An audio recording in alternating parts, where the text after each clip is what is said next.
अपने टालमटोल को हराएं और प्रोडक्टिविटी बढ़ाएं।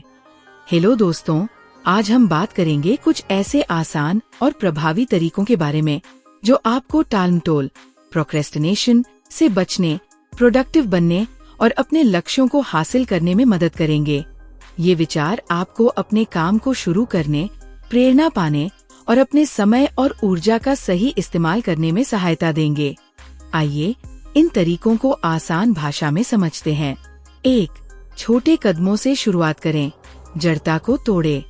कई बार हम कोई काम शुरू नहीं कर पाते क्योंकि हम चाहते हैं कि वह पहली बार में ही परफेक्ट हो। ये सोच हमें रोक देती है और हम सिर्फ प्लानिंग करते रह जाते हैं। इसे जड़ता, इनर्शिया कहते हैं। इसका सबसे आसान समाधान है अपने स्टैंडर्ड्स को थोड़ा कम करना। उदाहरण के लिए, अगर आप डांस सीखना चाहते हैं और सोचते हैं कि आपको पहली बार में ही प्रोफेशनल की तरह डांस करना होगा, तो शायद आप कभी शुरू ही न करें। लेकिन अगर आप सिर्फ 5 मिनट के लिए कोई आसान स्टेप आजमाएं, तो आप शुरुआत कर पाएंगे। एक बार शुरुआत हो जाए तो आगे बढ़ना आसान हो जाता है। इसी तरह अगर आपको कोई बड़ा प्रोजेक्ट करना है, जैसे 15 पेज की प्रेजेंटेशन बनाना, तो ये सोचने की बजाय कि पूरी प्रेजेंटेशन एकदम परफेक्ट होनी चाहिए, सिर्फ पहला स्लाइड बनाने से शुरू करें। छोटे कदम आपको डर से बचाते हैं और काम को आसान बनाते हैं। प्रैक्टिकल टिप: अपने टास्क को छोटे छोटे हिस्सों में तोड़े। अगर आपको जिम जाना है तो पहले दिन सिर्फ 10 मिनट की वॉक करें। ये छोटा कदम आपको गति देगा और धीरे धीरे आप बड़े लक्ष्य की ओर बढ़ पाएंगे। 2. एक्शन से पैदा होती है प्रेरणा। हम अक्सर सोचते हैं कि पहले प्रेरणा, मोटिवेशन चाहिए, फिर काम शुरू करेंगे। लेकिन सच्चाई ये है कि प्रेरणा एक्शन से आती है। जब आप छोटा सा कदम उठाते हैं तो आपका दिमाग उस काम में इन्वॉल्व हो जाता है और प्रेरणा अपने आप बढ़ने लगती है। उदाहरण के लिए, अगर आपको कोई किताब लिखनी है लेकिन मन नहीं कर रहा, तो बस 100 शब्द लिखने से शुरू करें। जैसे ही आप लिखना शुरू करेंगे, आपका दिमाग उसमें डूबने लगेगा और आपको और लिखने की इच्छा होगी। यही नियम पढ़ाई, एक्सरसाइज या किसी नए स्किल को सीखने पर भी लागू होता है। प्रैक्टिकल टिप: अगली बार जब आप किसी काम को टाल रहे हों, तो खुद से कहें, मैं सिर्फ 5 मिनट के लिए इसे शुरू करूंगा। आप देखेंगे कि 5 मिनट बाद आप और आगे बढ़ना चाहेंगे। 3. जोखिम लें, ग्रोथ का रास्ता। जोखिम, रिस्क का नाम सुनते ही हम डर जाते हैं। हमें लगता है कि अगर हमने कोई नया कदम उठाया और असफल हुए तो सब गड़बड़ हो जाएगा। लेकिन जोखिम सिर्फ खतरा नहीं, बल्कि तरक्की का मौका भी है। सोचिए, अगर कोई बच्चा साइकिल चलाना सीखना चाहता है, लेकिन गिरने के डर से कोशिश ही न करे, तो वो कभी नहीं सीखेगा। लेकिन जब वो कोशिश करता है, गिरता है, फिर उठता है, तो आखिरकार वो साइकिल चला लेता है। यही नियम जिंदगी पर लागू होता है। नया बिजनेस शुरू करना, नई नौकरी के लिए अप्लाई करना या अपने दिल की बात कहना, ये सब जोखिम भरे हो सकते हैं। लेकिन अगर आप सोच समझकर जोखिम लेंगे, तो आपके पास सीखने और बढ़ने का मौका होगा। प्रैक्टिकल टिप: जोखिम लेने से पहले उसके फायदे और नुकसान को लिख लें। अगर फायदे ज्यादा है और नुकसान को आप हैंडल कर सकते हैं, तो आगे बढ़े।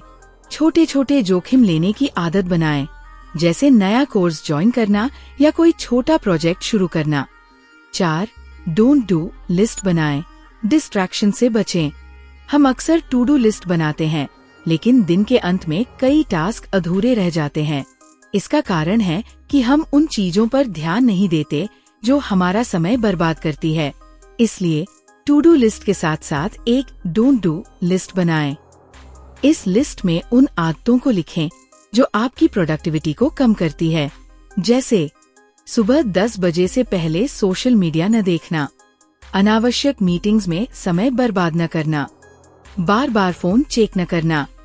प्रैक्टिकल टिप: एक हफ्ते तक अपने दिन का ऑब्जर्वेशन करें। नोट करें कि कौन सी चीजें आपका ध्यान भटकाती है। इन्हें अपनी डोंट डू लिस्ट में डालें और हर दिन इसे फॉलो करें। इससे आपका फोकस बढ़ेगा और आप ज्यादा काम कर पाएंगे। 5. Burner list. प्राथमिकताएं तय करें। हमारे पास हर दिन ढेर सारे काम होते हैं, लेकिन सब एक जैसे जरूरी नहीं होते।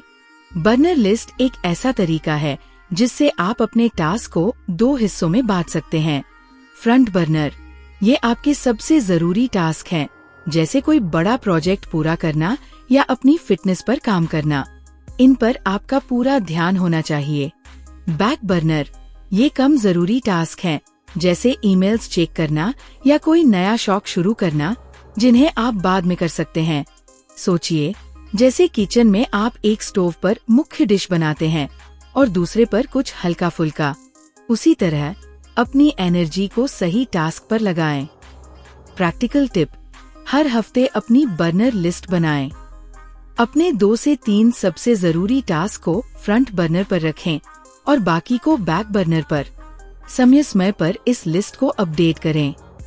6. Super structure decision model, smart फैसले लें। हर दिन हमें छोटे बड़े कई फैसले लेने पड़ते हैं। कई बार छोटे फैसलों पर भी हम इतना सोचते हैं कि बड़े फैसलों के लिए एनर्जी नहीं बचती। इसे डिसीजन पैरालिसिस कहते हैं। इसका समाधान है सुपर स्ट्रक्चर डिसीजन मॉडल। इस मॉडल में 3 स्टेप है। 1. रोजमर्रा के फैसलों को ऑटोमेट करें, जैसे हफ्ते में 3 दिन जिम जाने का शेड्यूल फिक्स कर लें ताकि हर दिन सोचना न पड़े। 2. फैसले लेने के लिए क्राइटेरिया बनाएं। कोई बड़ा फैसला लेने से पहले खुद से पूछें, ओ क्या ये मेरे लक्ष्यों से मेल खाता है?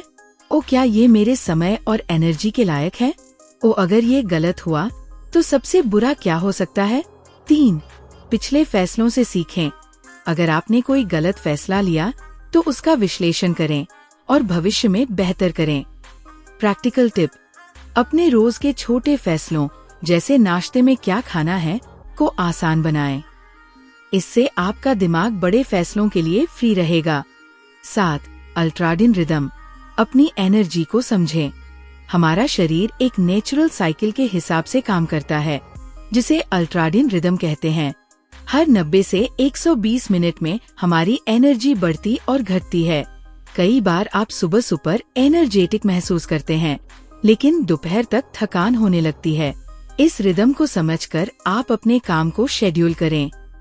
हाई एनर्जी टाइम, अपने सबसे जरूरी और मुश्किल टास्क जैसे राइटिंग, प्लानिंग इस समय करें। लो एनर्जी टाइम, हल्के काम जैसे ईमेल चेक करना या मीटिंग्स इस समय करें। प्रैक्टिकल टिप, 1 हफ्ते तक अपने एनर्जी लेवल्स को ट्रैक करें। नोट करें कि आप कब सबसे ज्यादा प्रोडक्टिव होते हैं। अपने हाई एनर्जी टाइम में क्रिएटिव और चैलेंजिंग टास्क करें। हर 90 मिनट बाद 5 से 10 मिनट का ब्रेक लें।